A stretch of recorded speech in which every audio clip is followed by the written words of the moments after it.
Go.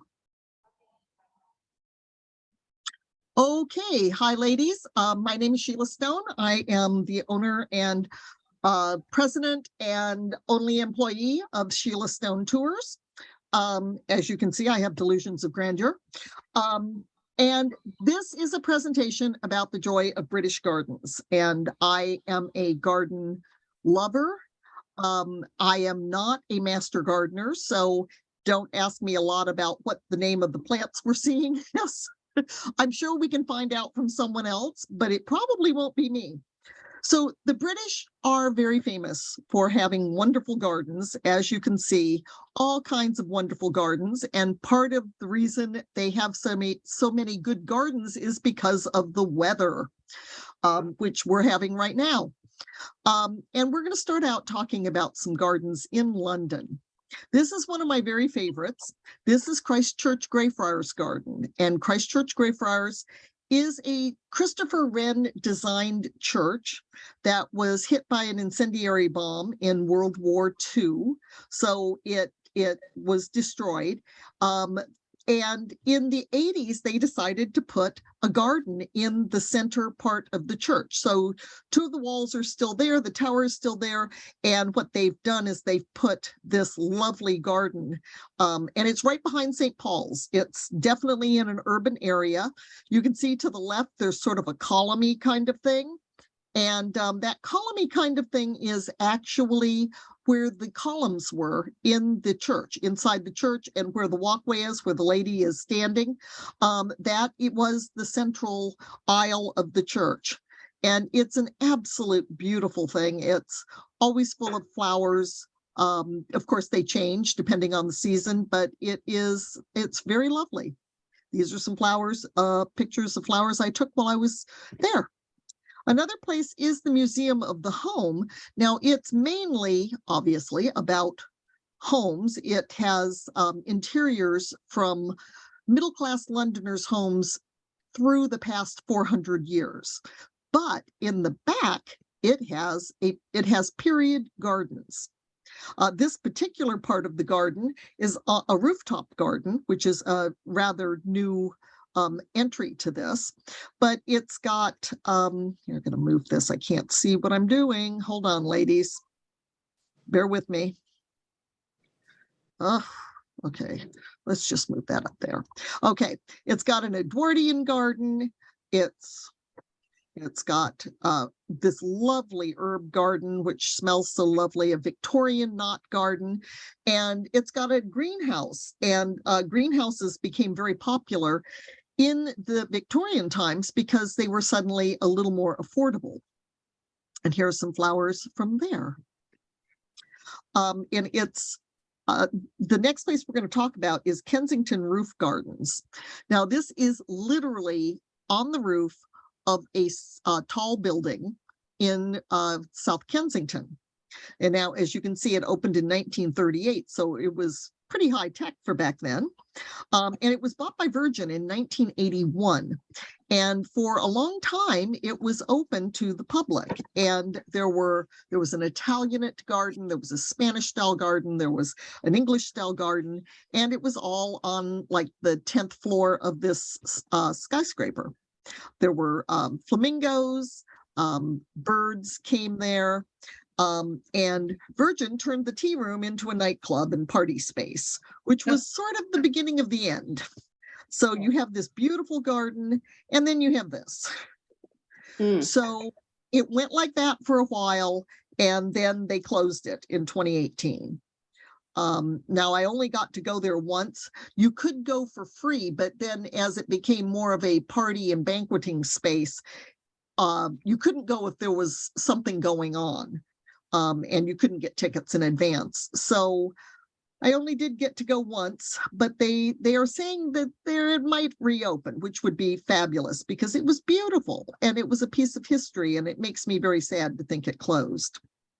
One of my very favorite gardens in London. London isn't known as a garden city, but there's a lot of gardens if you know where to look. Now, one of my favorites is called the Sky Garden. See where the red arrow is? That's basically where the Sky Garden is. And this picture was taken from there, which is the Shard. And so they're on either side of the Thames. That muddy looking thing there is the Thames, which, believe it or not, although it looks very muddy, is actually the quite unpolluted and quite clean. It used to be very polluted. It's muddy because there is a 25-foot differential between high and low tide. So it just constantly churns up the mud. This is inside the Sky Garden. And it's beautiful. It's the top 3 stories of this building, which is called the Walkie-Talkie for obvious reasons. This is one of the views from the Sky Garden. As you can see, there's the Tower of London, there's Tower Bridge. It does have wonderful views. This is out the side. You can see the little point of the gherkin. And it's a wonderful place to go for sunsets. And this is looking down on top of the gardens. The British get very excited about things like tropical gardens because, you know, living in California, it's a little bit like, yeah, okay, tropical plants. But there, it really is a thing. You know, they can't grow them outdoors very easily. This is an experience I had at the Sky Garden. This gentleman here, his name is Richie, and he is a friend. I've known him since 2010. We met in Spain and when I was doing the English school. He was one of the people that worked for it. And he lives in Brighton. I live in Los Angeles. I was at the Sky Garden for the very first time in my life, walking up the stairs, and I heard somebody call my name. And I turned around and it was him. He happened to be in town with his niece, showing her the Sky Garden at the same time I was there. Absolutely bizarre. Really delightful, though. Now, this is a different kind of garden. This was founded in 1673. It's called a physic garden. It was created by the the Royal Order of Apothecaries. It was created as a medicinal garden because back in 1673, that was basically medicine. And this garden was created, and amazingly is still here, as a way to grow medicinal herbs, and not only for use, but also to teach other apothecaries, you know, how to turn these herbs into medicines. And there were beautiful flowers there as well. I happened to be there in November, so it wasn't as lush as it might have been. This surprised me, though. UK grape growing. Who knew? But they do have vineyards in Cornwall and award-winning wines, so I've heard. So this is all the physic garden. I'm sorry? Okay. This is one of my favorite gardens in the world. The Royal Botanic Gardens at Kew. They're just outside of London. Absolutely stunning, and so many things to see there. It's about more than just plants, although of course the plants are gorgeous no matter what time of year you go. There's always beautiful plantings. To the left there, that is the Palm House. It is very old. It is also very wet, as you can see. And this is what happens when you walk into the Palm House, especially on a chilly day. And I've done it more than once, as you can see by the different glasses. You know, you just walk in and it's like immediate, oof, can't see a thing. And because of all that dampness, you also have things like rust, and they can't keep, I mean, they paint it, of course, but it's a losing battle. So depending on when you go, it either is more rusty or less rusty, but I like to think of it as sort of faded Victorian elegance. There are beautiful spiral staircases. This is my friend Kelly. She went with me the last time I was at Kew. And there is a walkway around the top, so you can literally go up into the treetop area of the gardens. Now, this isn't here anymore, and it really saddens me. There it was this walkway going down, and they had a marine aquarium underneath the Palm House. I'm sure the rooms are still there, but they closed the aquarium a while ago. And as you can see, some of these plants have been here a while. This one looks like it's trying to escape. And that's true about all of the plants, or not all, but a lot of the plants at Kew are very old. This tree, in order to prevent it from falling over, many years ago, they literally built a wall, and it sort of leaned, I guess, over the wall. And now the wall is a part of the tree. And you can see it's a very old and a huge tree. They do have an amazing rose garden. Beautiful, stunning roses, depending, of course, on what time of year you go. But I found this really fascinating. This was one of the times I went. I'd never seen rose hips that size. And apparently that was a really big resource during the war because of the vitamin C content in the rose hips. And they made rose hip syrup from 2,000 tons. Think about that, of rose hips harvested by volunteers. And that helped keep not only adults healthy, but certainly it affected the health of children. And this is my friend Deb, who is very delighted to be among roses. One of the wonderful things about Kew, because it's quite large, is you can get on the tram. It's a hop-on, hop-off tram, and go around the gardens. So you don't have to do all that walking because it's a big place. This is the Great Pagoda. It's quite fascinating. It was built in 1762. At the time it was built, the Brits had never seen anything like it. They were convinced it was going to fall over because it just didn't look like any building they were familiar with. This is what it looks like on the bottom. And isn't he magnificent? This was obviously they've repainted and gilded him over the years, but I think he's just, I quite love dragons, and I think he's gorgeous.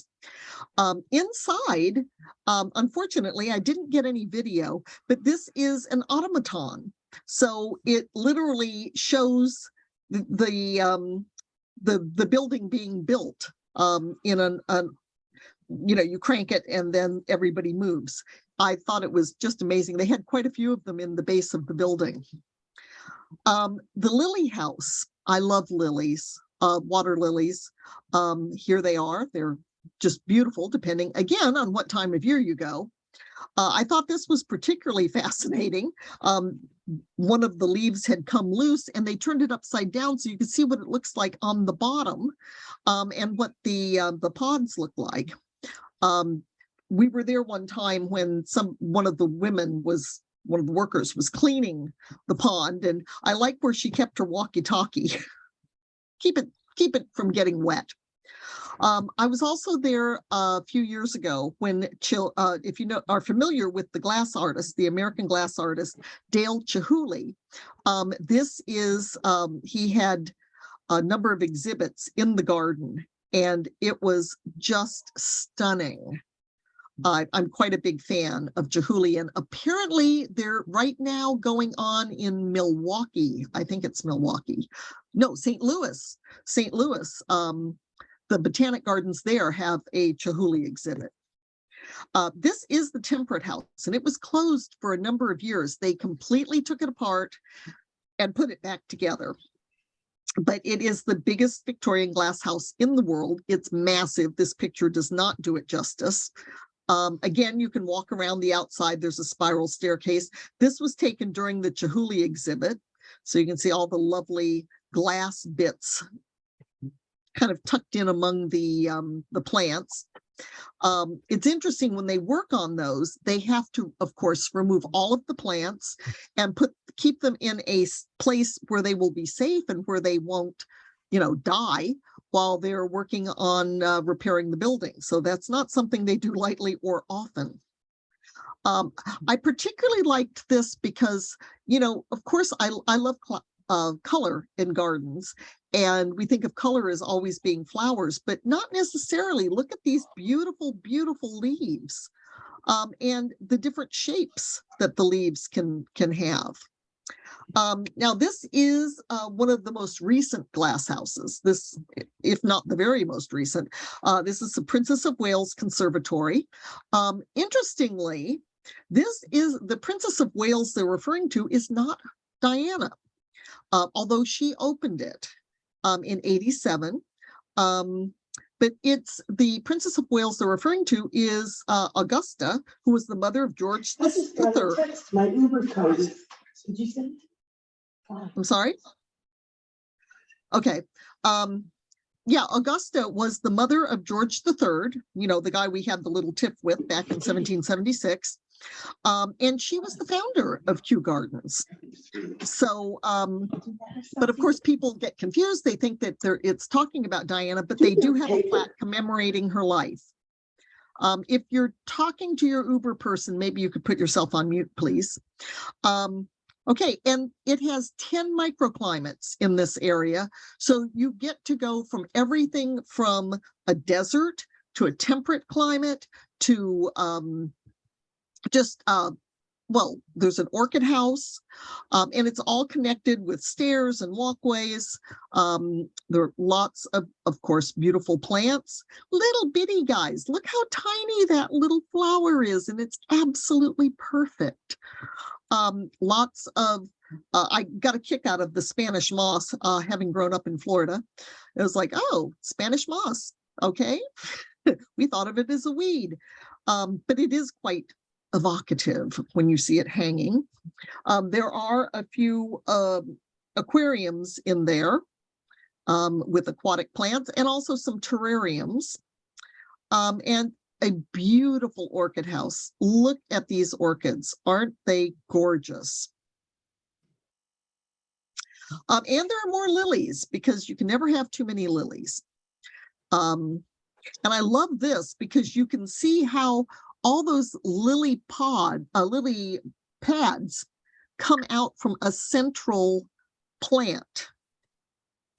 Outside of the Princess of Wales conservatory is a rock garden, which is lovely to walk through. I'm quite a fan of waterfalls, and also the Alpine House. Now, the Alpine House is, it's not very big. It's quite tiny, as you can see my friend walking into it. And what they do is they keep the plants, because the plants are very delicate and they need to be in a specific kind of environment. So they keep the plants off-site in a climate-controlled environment and only bring out the ones that are flowering, leave them out there for a short period of time, and then take them back so the plants will not be harmed.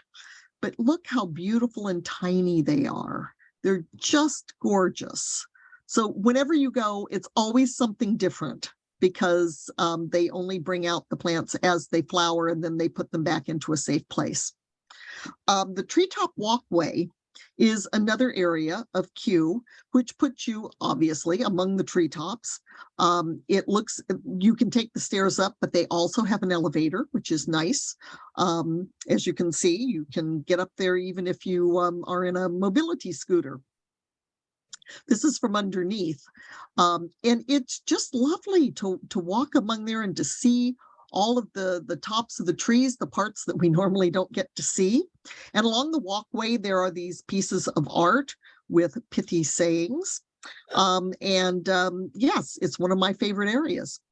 Now, I particularly love the kitchen garden, partly because it's beautiful and partly because the cafes at Kew Gardens grow a lot of their produce in the kitchen garden. So I like to eat. So here are some of the plants. There are some apples and there are some tomatoes. And this walkway is all lavender. So imagine yourself walking down this walkway and, you know, just brushing against all of that lavender, and the scent was just stunning. This is something I've never seen anywhere else. This is called the Hive.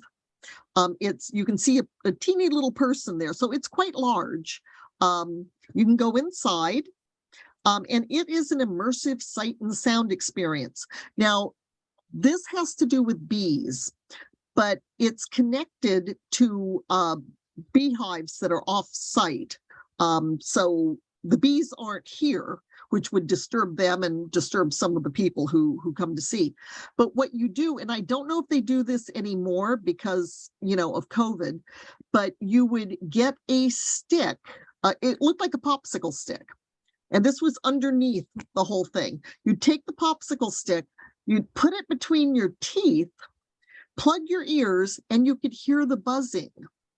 I'm not quite sure how. Obviously, it was very low tech. And then when you were done, it says, stick slot. You could just throw your used stick away.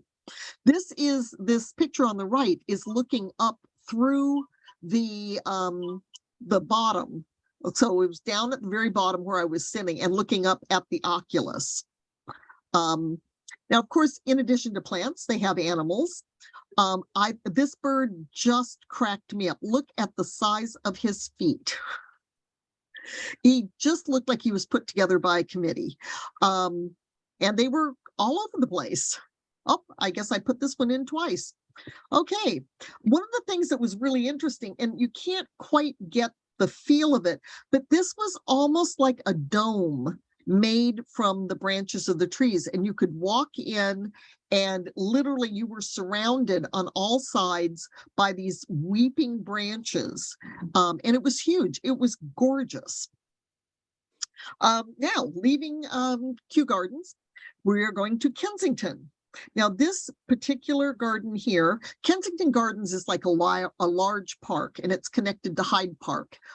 So it's kind of one really big park in the middle of the city. This is gardens that are connected to the Kensington Palace.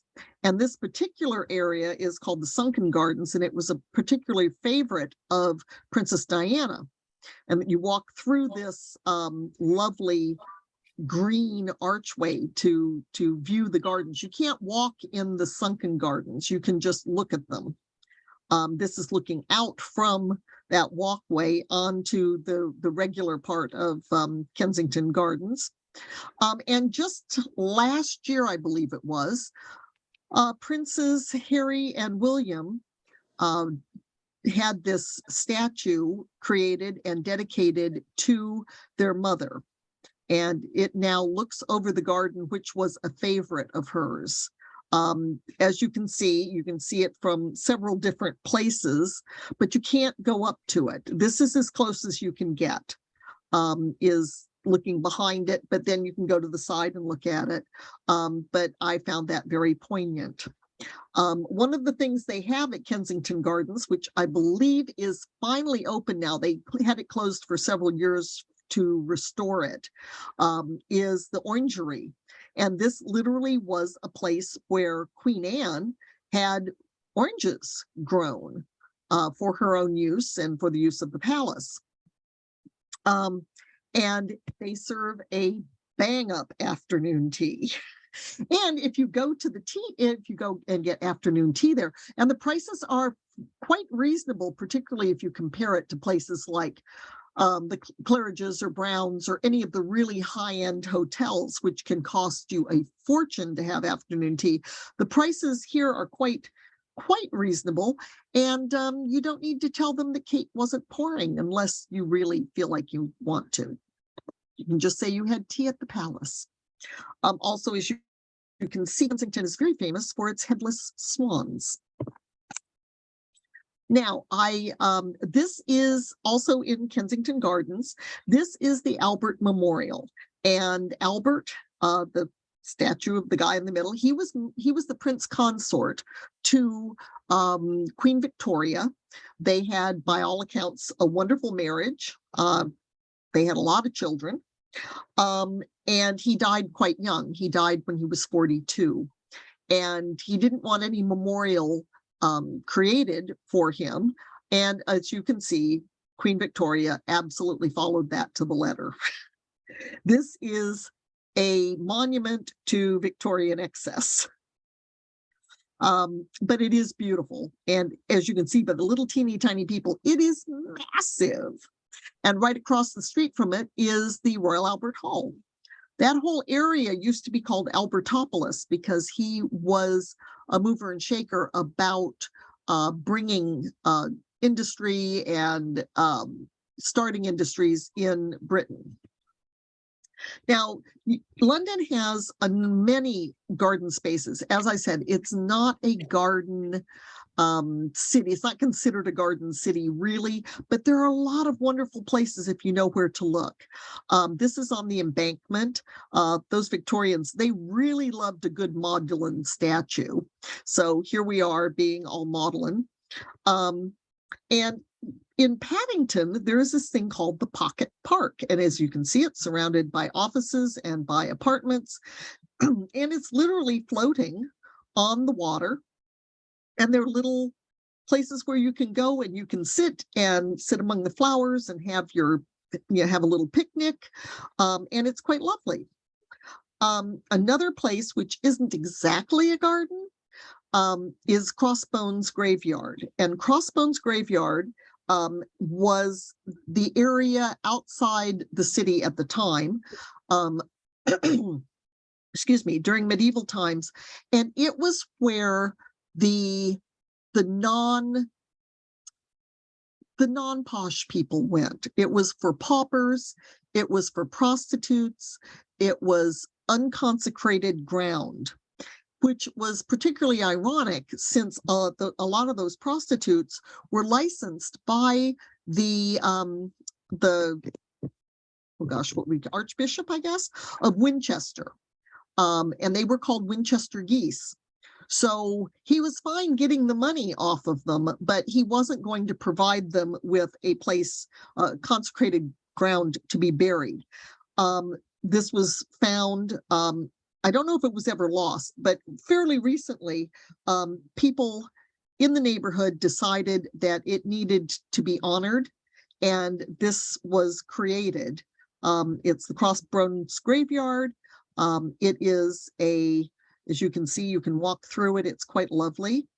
And it's a way to pay respect for those people who were outside of the realm of society at the time.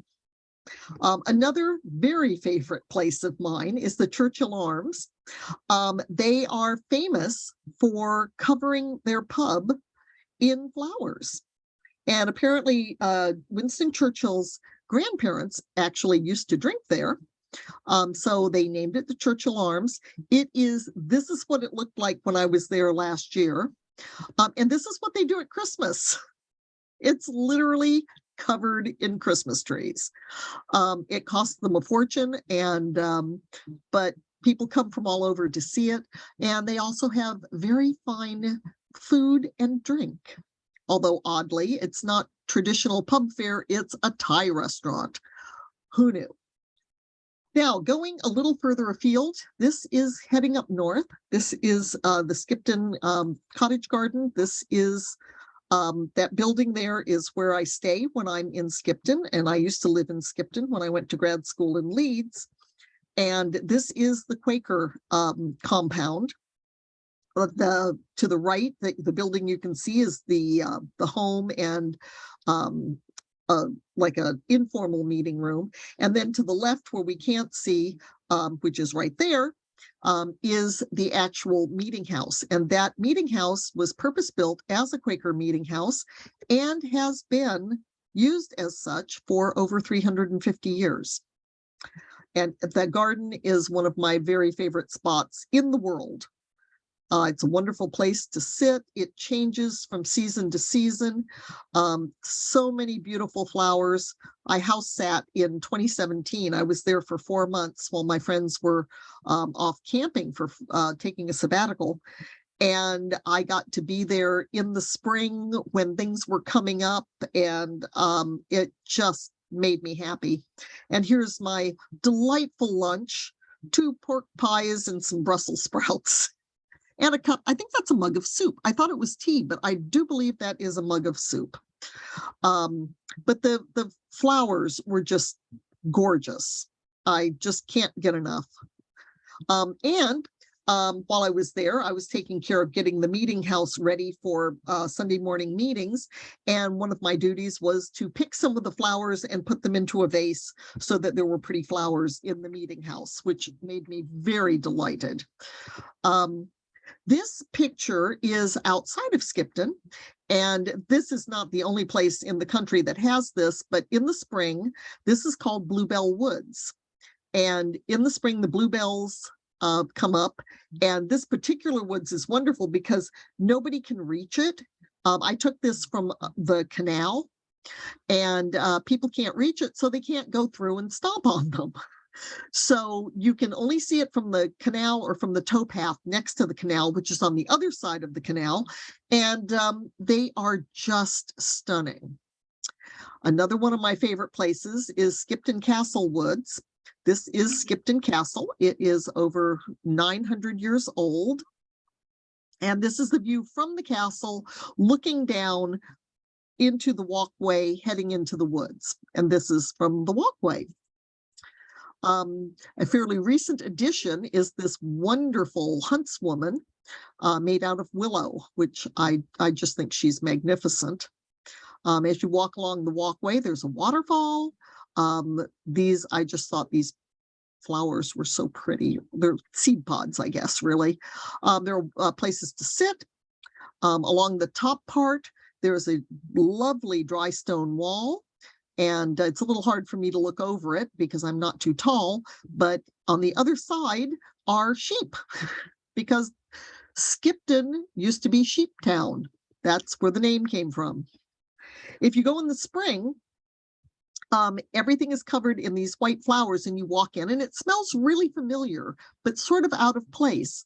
Well, these white flowers are actually wild garlic. And it's amazing. And you can gather them and use them to cook with.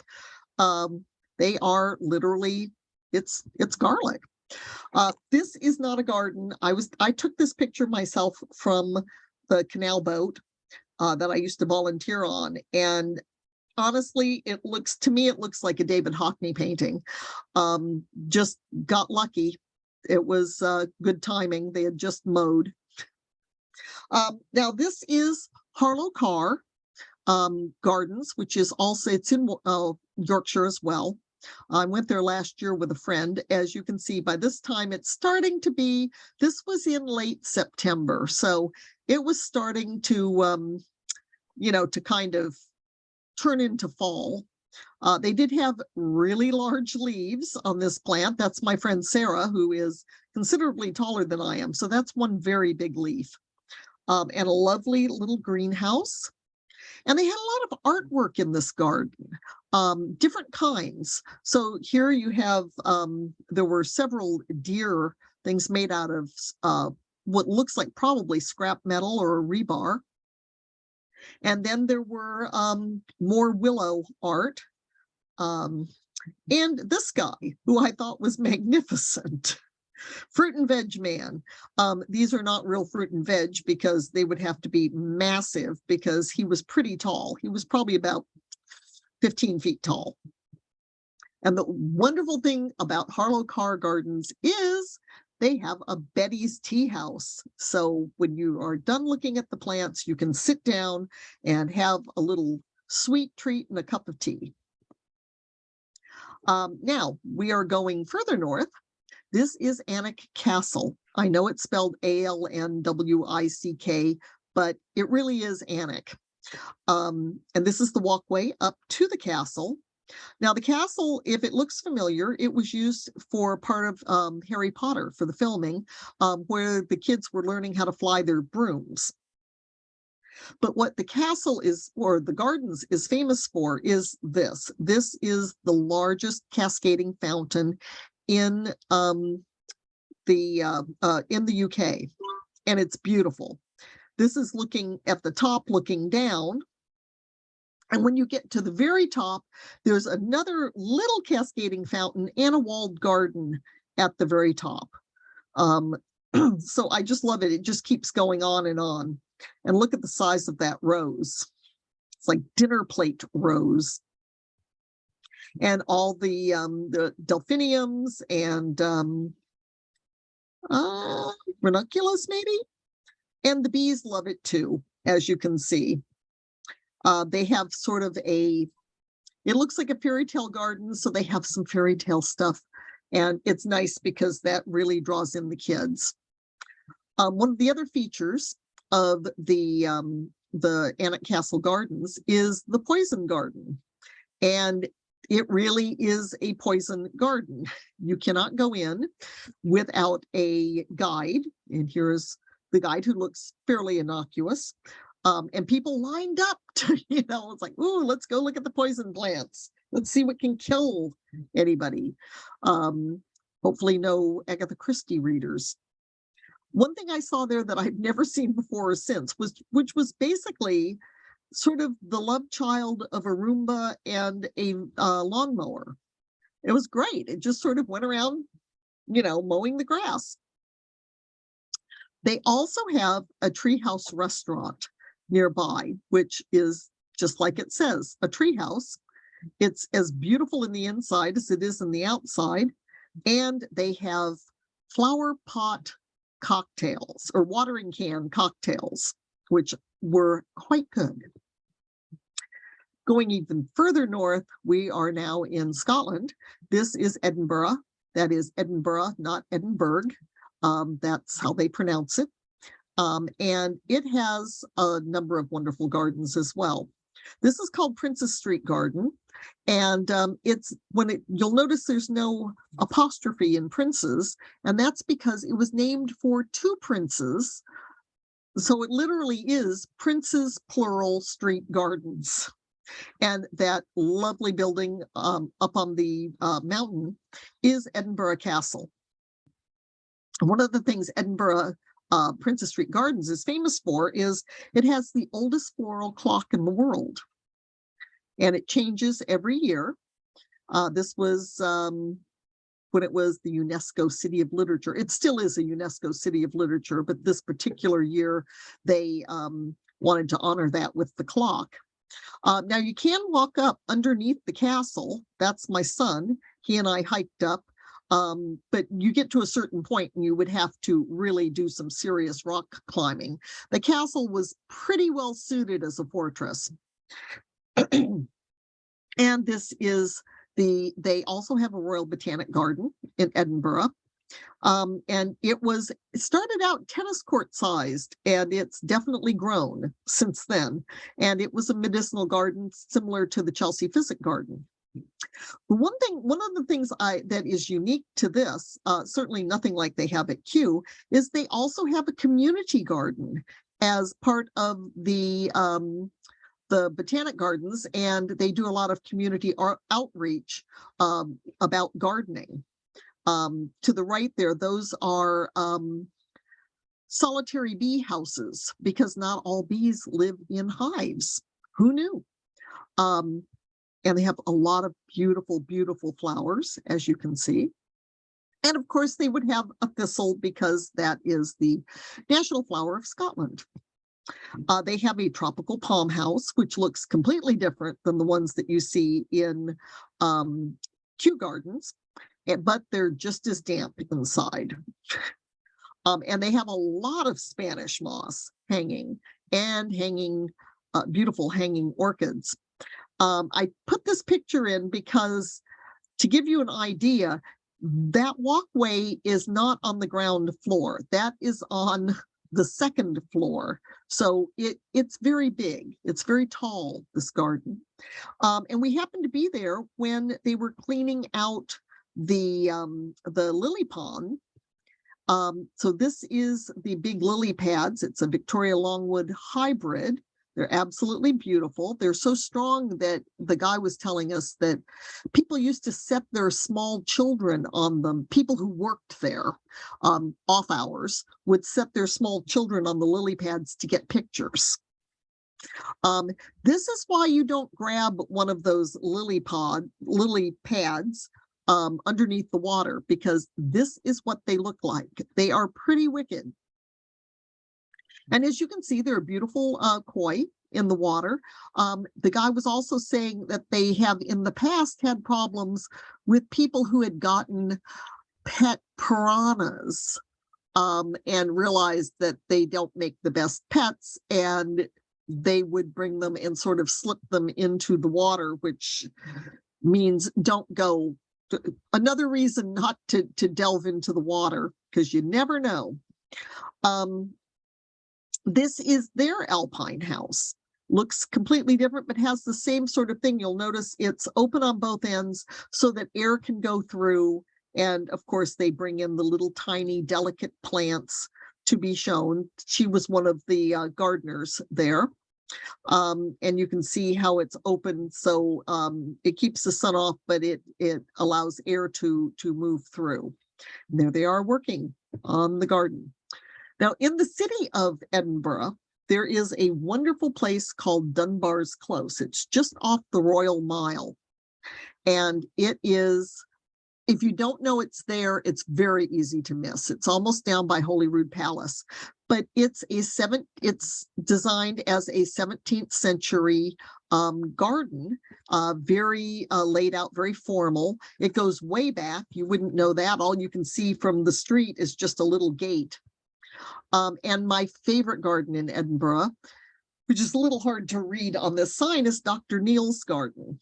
And there is a Neal 'S, but there were actually two Dr. Neals, both Dr. Nancy and Dr. Andrew Neal created the garden together as a labor of love, and also as a way for their patients to be able to get out into nature and to experience nature.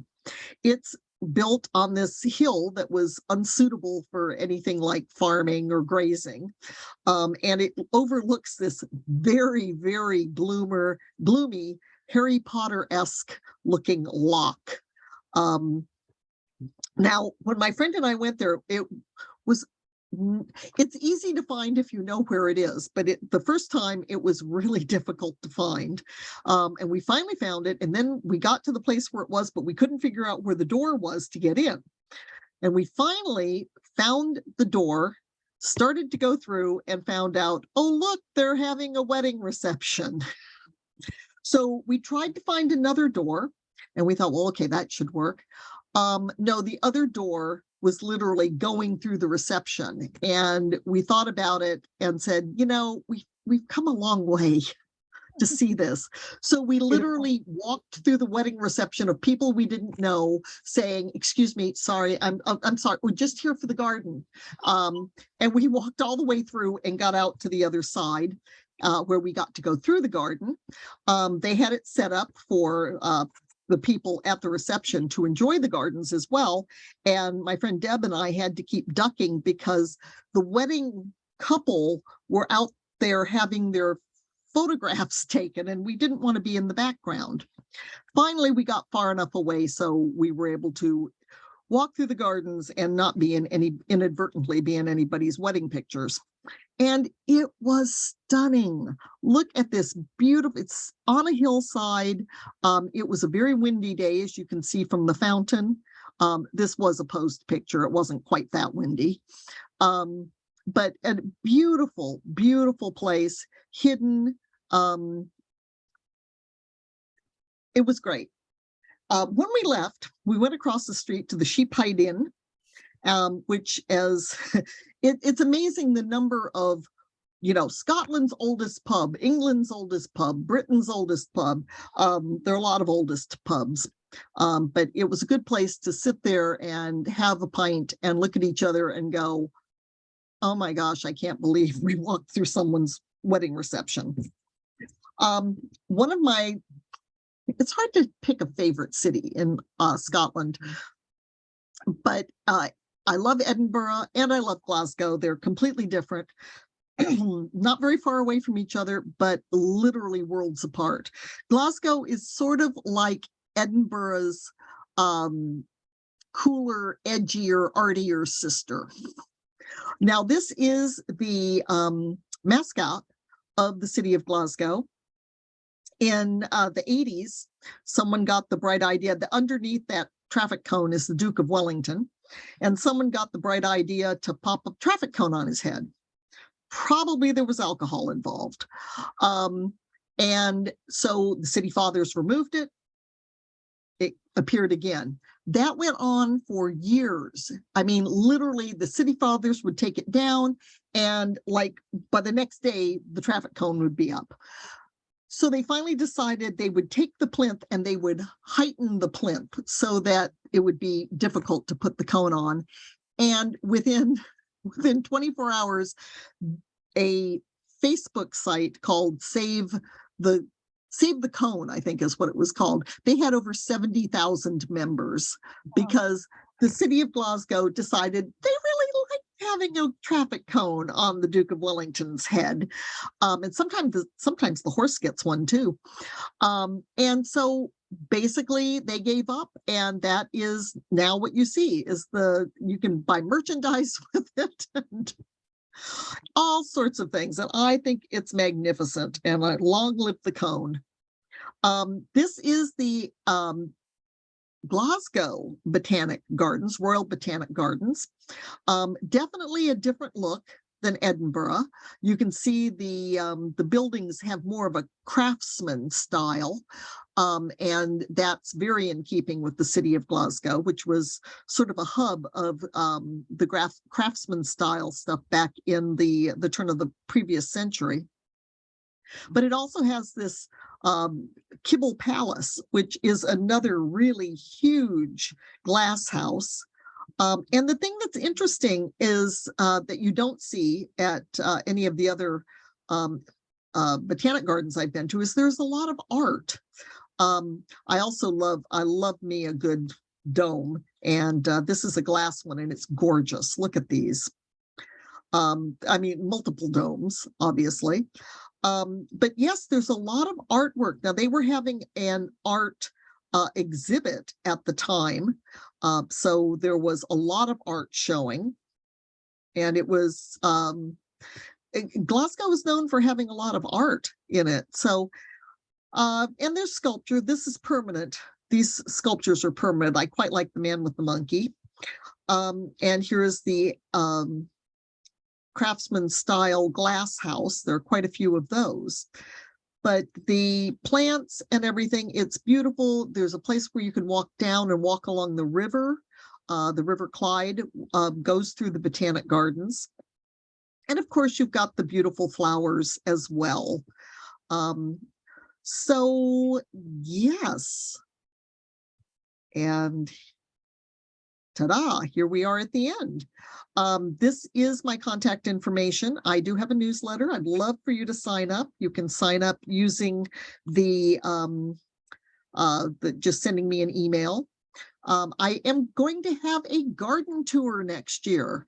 The Joy of British Gardens, there's only 10 spots. We're going to go to Edinburgh and Glasgow, Alnwick Castle, and we're going to go to York, primarily to Castle Howard, which is just outside of York, which is where they filmed both versions of Brideshead Revisited and the Christmas episode of Downton Abbey. And of course, we're going to end up in London. So please join us. The tour includes a year's membership to the Royal Horticultural Society, which gives you entrance to over 200 gardens, which of course, if you live in the States, that doesn't seem like that's such a great thing, but there's a couple of things about it that will definitely be good.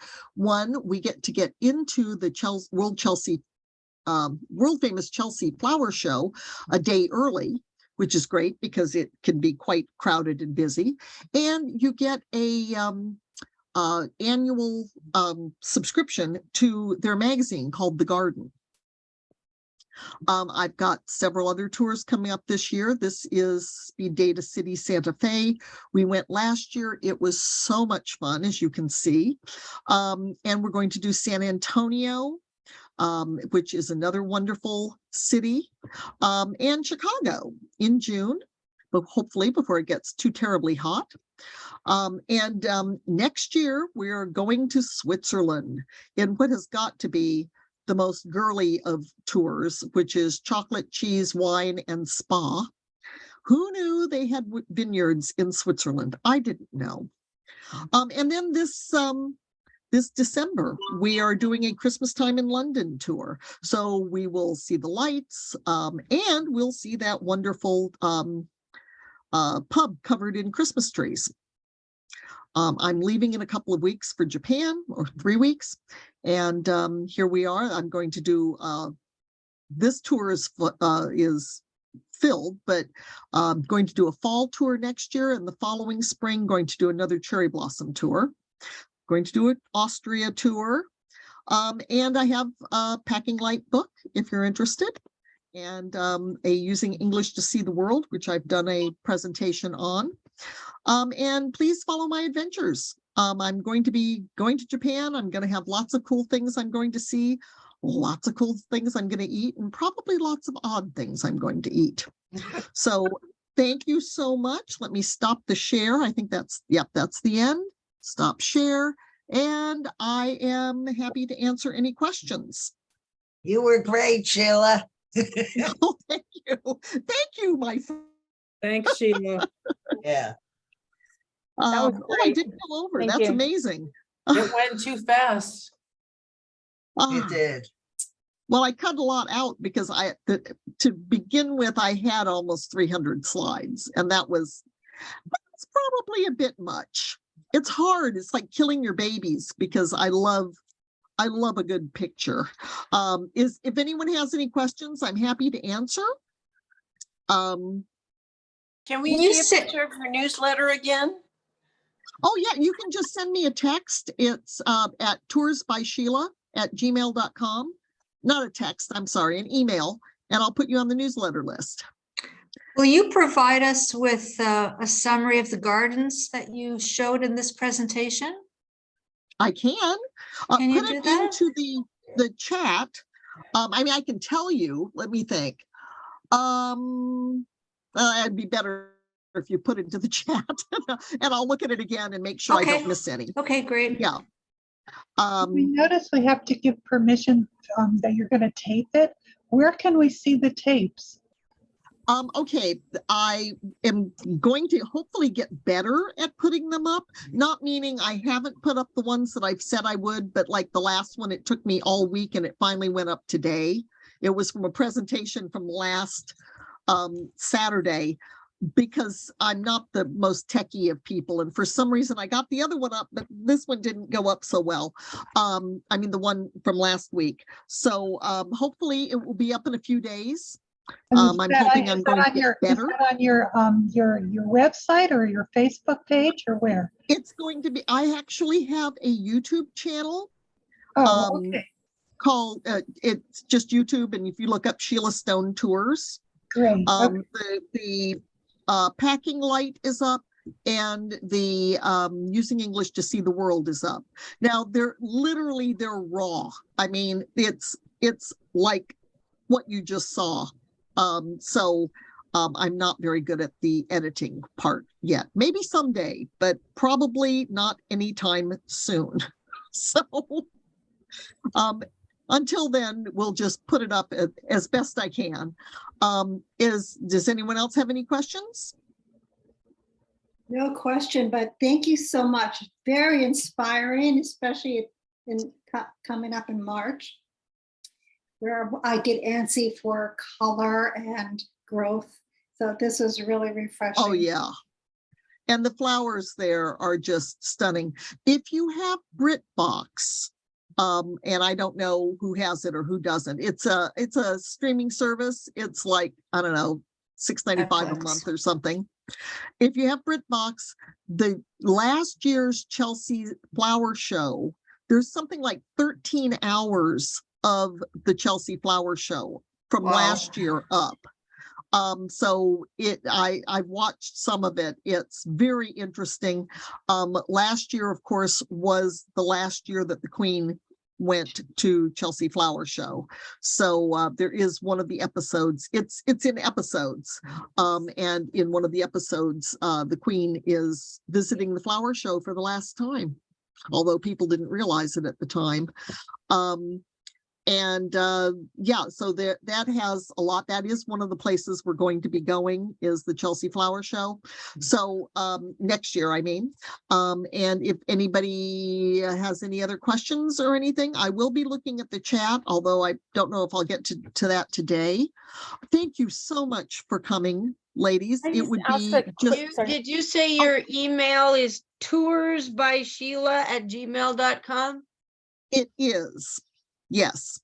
And if you want to follow me on Facebook, like I said, I'm going to be going to Japan in just 3 weeks. I post every day, or try to, and I'm going to be going to Japan in 3 weeks, so I will be posting quite a bit. You can find me at Sheila Stone Tours on both Facebook and on Instagram.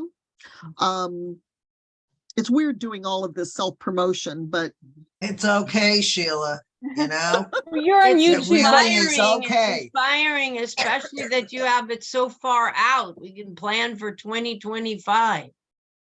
well, you know what? I have a hard time. I used to put them up a lot more, right before kind of a thing, and I was having trouble getting them filled.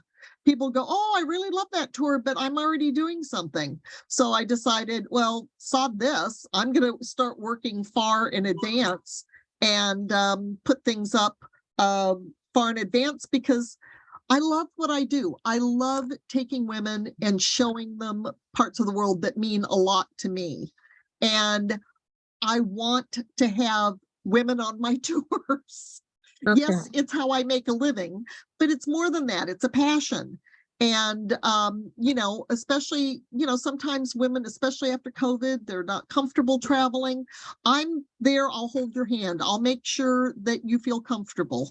And if you don't have anyone to travel with me. Everybody gets their own room. You don't have to worry that you're going to be stuck with someone you don't know.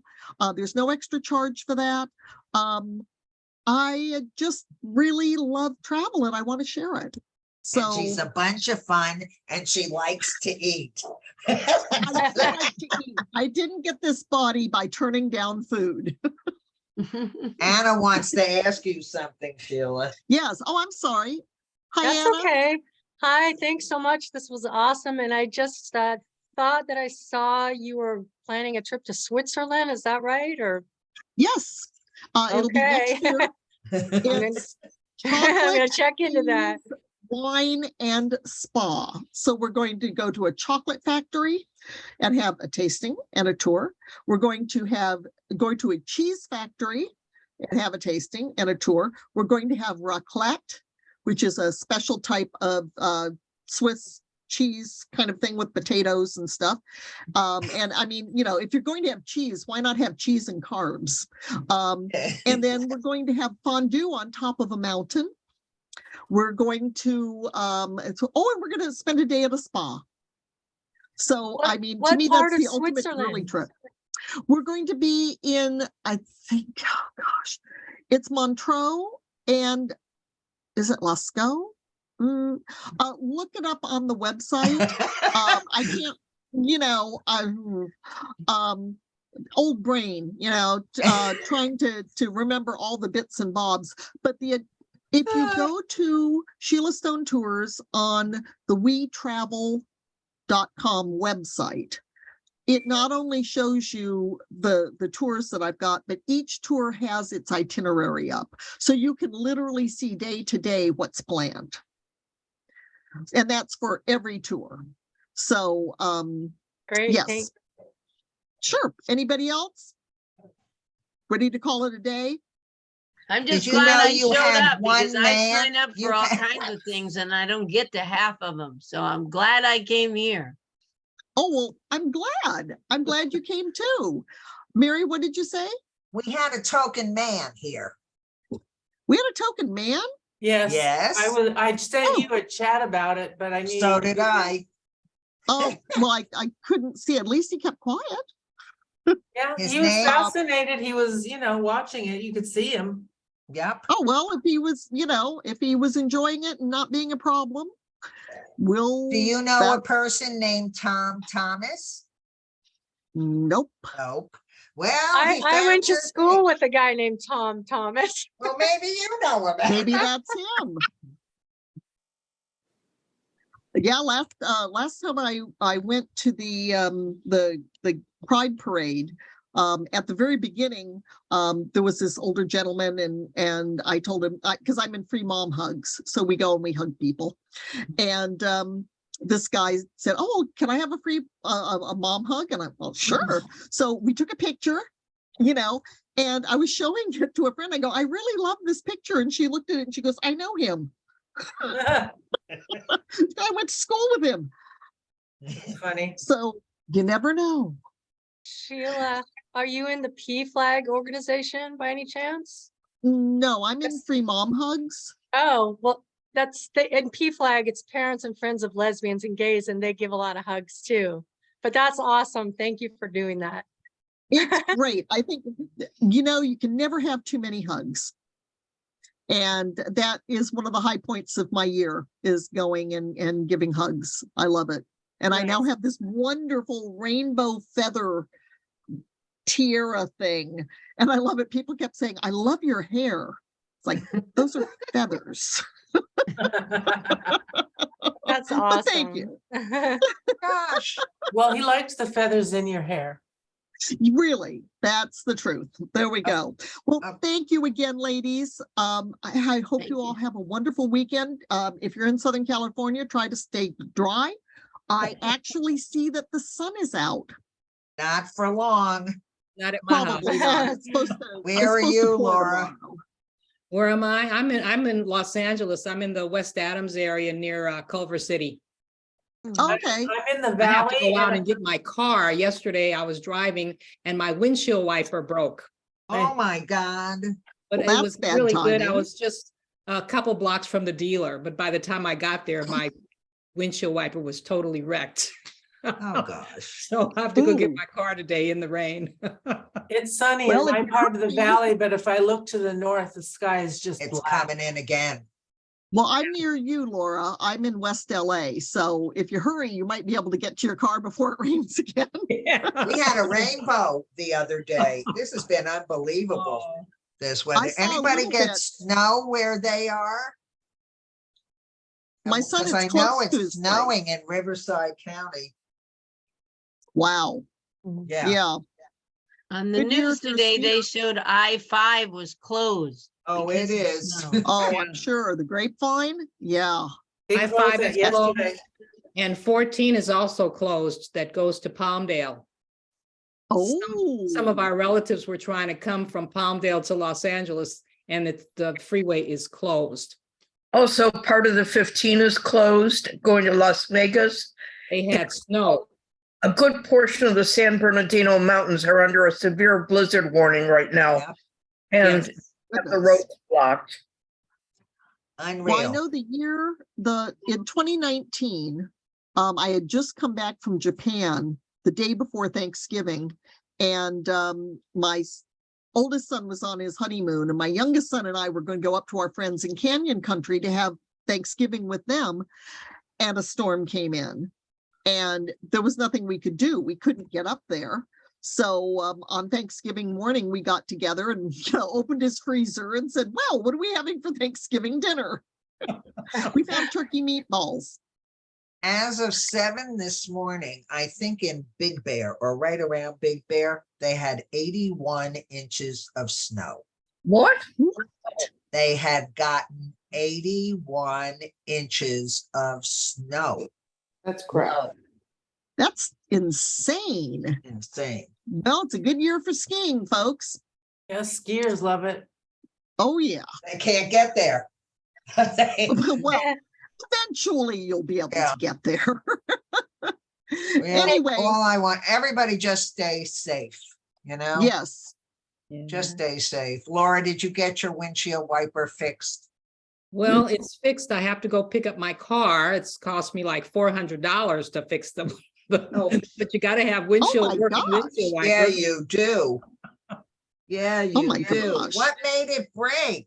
Did they tell you? Well, it looked like one wiper got stuck. It stopped moving. I thought maybe the motor broke, but it didn't. But it was sticking straight up, and then the other wiper was moving and kept hitting it, and Oy. it broke. Oh, Because I turned them off, but then I couldn't see anything. No I'm in kidding. traffic. There's nowhere to pull Yeah. or anything. Oh, So, Terrible. nightmare. well, Well, ladies, I think we're going to call it a day. Thank you so much. Thank Everybody you. stay safe. Thank Try to stay you. dry. Heather, Thank go you. get some sleep. I am. I turned off the video because I kept nodding Yeah. off and thought that's ridiculous. So. Boom. Yeah. Okay, see you guys. See you Bye-bye. later. Bye-bye.